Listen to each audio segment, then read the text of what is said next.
রাজনীতিতে আসার আগে পেশাগতভাবে দক্ষতার সাথে কিছু কাজ করেছেন। উনি একটি সফল ব্যবসায়িক প্রতিষ্ঠান গড়ে তুলেছেন এভিয়েশন সেক্টরে, ভেরি প্রফেশনাল। মান্নান ভাই রোটারি ইন্টারন্যাশনাল রোটারি ক্লাবের নেতৃত্ব দিয়েছে এবং সফলভাবে নেতৃত্ব দিয়েছে। অর্থাৎ রোটারির কাজটা হলো সমাজসেবা পিওরলি, অর্থাৎ সমাজসেবার ক্ষেত্রে ওনার বড় অবদান আছে রোটারির মাধ্যমে।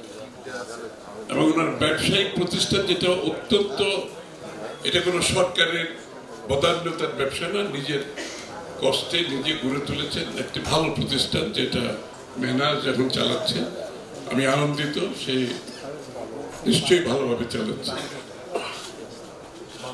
এবং একটা মানুষের এই অভিজ্ঞতার পরে উনি কিন্তু রাজনীতিতে আসছেন পরে, এই জন্য রাজনীতিতে ওনার যে বিগত দিনে সমাজসেবা, ব্যবসা এবং জনগণের সেবা নিয়ে যখন একটা লোক রাজনীতিতে আসে, ওনার ফাউন্ডেশন, ওনার ভিত্তিটা কিন্তু অত্যন্ত শক্তিশালী, যেটার প্রতিফলন আমরা ওনার রাজনৈতিক জীবনে দেখতে পেয়েছি।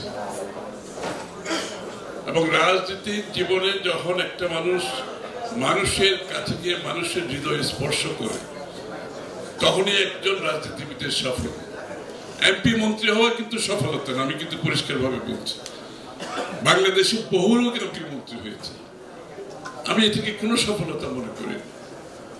সফলতা হচ্ছে আপনি জনগণের সেবক হিসাবে, জনগণের মানুষ হিসেবে তার হৃদয়ে স্পর্শ করতে পেরেছেন কিনা, তার মনের কথাগুলো ধারণ করতে পেরেছেন কিনা, বুঝতে পেরেছেন কিনা, বুঝে সেটাকে বাস্তবায়নের জন্য চেষ্টা করেছেন। মান্নান ভাই সেই কাজগুলো করেছে দক্ষতার সাথে। এবং উনি বাংলাদেশের সংসদীয় গণতন্ত্রে যে প্রক্রিয়া, এই সংসদীয় গণতন্ত্রের প্রক্রিয়ার মাধ্যমে জনগণের আশা প্রত্যাশা, দেশের ভবিষ্যৎ, রাজনৈতিক, সামাজিক, অর্থনীতি, যে বিষয়গুলো একটি সংসদীয় গণতন্ত্রে সংসদের মাধ্যমে, সংসদীয় কমিটির মাধ্যমে, সংসদীয় রাজনীতির মাধ্যমে প্রতিফলন ঘটানোর যে বিষয়টা, সেটা উনি সফলভাবে করেছেন। বাংলাদেশে খুব বেশি রাজনীতিবিদ আপনি পাবেন না, রাজনীতিতে অনেকেই করছে।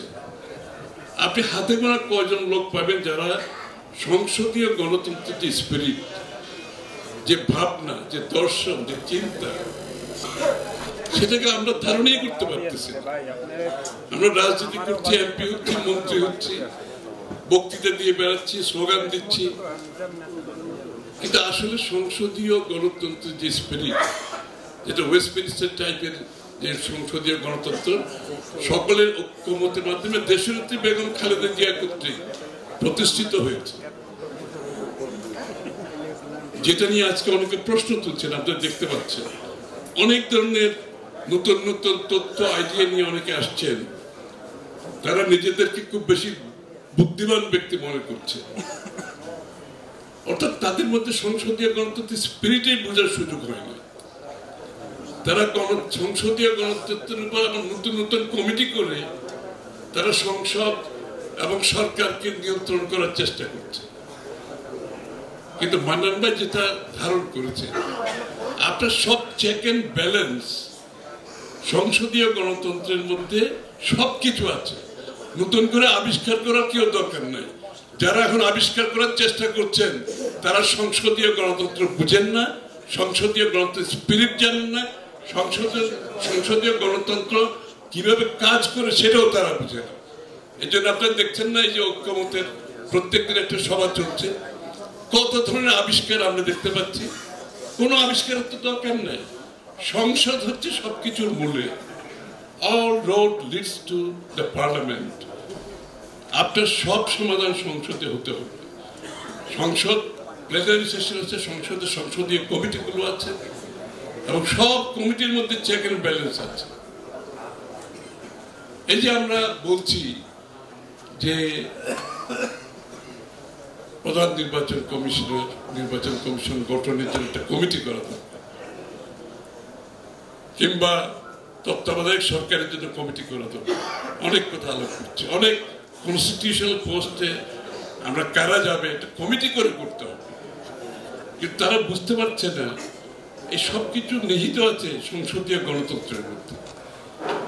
আপনি বিদেশে আপনারা দেখবেন যখন একটা গুরুত্বপূর্ণ পদে কাউকে পদায়ন করা হয় সেটা পার্লামেন্টারি স্ট্যান্ডিং কমিটিতে, আমাদের যেটা পার্লামেন্টারি স্ট্যান্ডিং কমিটি, আমেরিকাতে সিনেট কমিটি আছে, কংগ্রেশনাল কমিটি আছে, সেইখানে এই ব্যক্তিগুলোকে নিয়ে আলোচনা হয়, তাদেরকে সেখানে উপস্থিত থাকতে হয়, সেখানে হিয়ারিং হয়, এবং এটা স্বচ্ছতা, ওই কমিটির হিয়ারিং এর মাধ্যমে পুরো স্বচ্ছতা কিন্তু বের হয়ে আসে। এবং সেখানে বরঞ্চ কমিটির মাধ্যমে যে অস্বচ্ছতা থাকে আপনি পার্লামেন্টারি হিয়ারিং এর মাধ্যমে সেই স্বচ্ছতাগুলো বের হয়ে আসে। এই জন্য পদায়নের বেলায় আমাদের যে পার্লামেন্টারি কমিটিগুলো এগুলো যথেষ্ট। হ্যাঁ, বিগত দিনে অনেক কিছু কাজ করেন, এটা ঠিক, আমি স্বীকার করি। আর শেখ হাসিনার সময় একেবারে ধ্বংস হয়ে গেছে পার্লামেন্টারি প্রক্রিয়াটা, শেখ হাসিনার সময় পুরোপুরি ধ্বংস হয়ে গেছে। কিন্তু আসলে পার্লামেন্টারি প্রক্রিয়ার মধ্যে সবকিছু নিহিত আছে।